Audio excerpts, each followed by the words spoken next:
un grondement lointain, une vibration sous le sol, puis le souffle d'un train qui surgit de l'obscurité. Le métro est partout, invisible depuis la surface, indispensable en dessous. Chaque jour, il avale la ville, transporte des millions de vies et disparaît à nouveau dans les tunnels. Mais avant de devenir cette machine silencieuse et parfaitement réglée, le métro fut une idée folle, un pari risqué, une révolution souterraine née de la crise des villes. Voici l'histoire d'un monde sous nos pieds.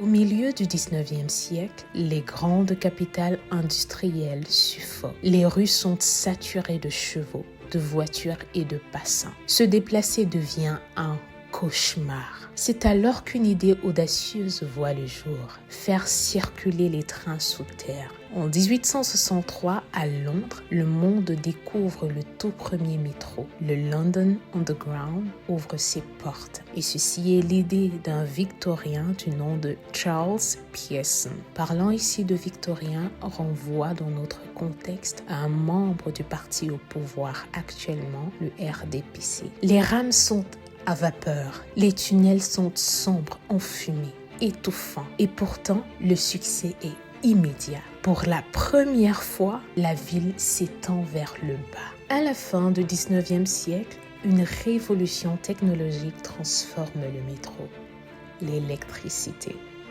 Les trains deviennent plus rapides, plus propres, plus fiables.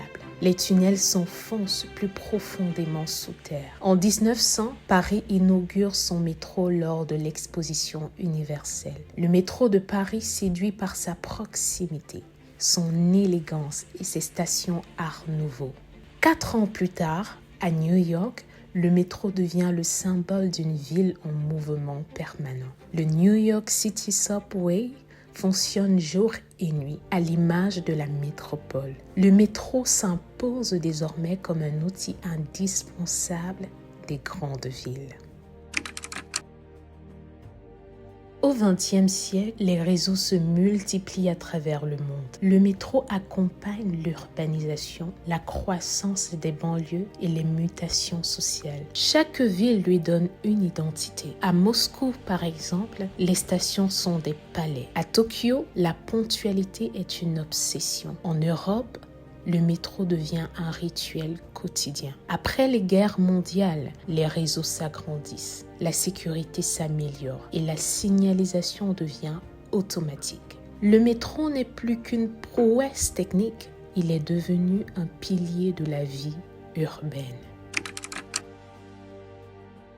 Aujourd'hui, le métro entre dans une ère nouvelle. Les rames roulent parfois sans conducteur. Les quais sont protégés par des portes automatiques. Les systèmes sont pilotés par des algorithmes. Mais surtout, le métro joue un rôle crucial face à un défi majeur, le changement climatique. Il transporte des millions de passagers tout en réduisant la pollution, le bruit et la congestion urbaine. Le métro devient plus accessible, plus inclusif, plus connecté. Alors, né dans la fumée et le bruit du 19e siècle, le métro est devenu un symbole de modernité et de durabilité. Chaque station raconte une époque, chaque ligne dessine la ville. Et la prochaine fois que vous descendrez sous terre, rappelez-vous, vous voyagez aussi à travers l'histoire. Cependant, est-il possible, selon vous, d'envisager le métro au Cameroun ?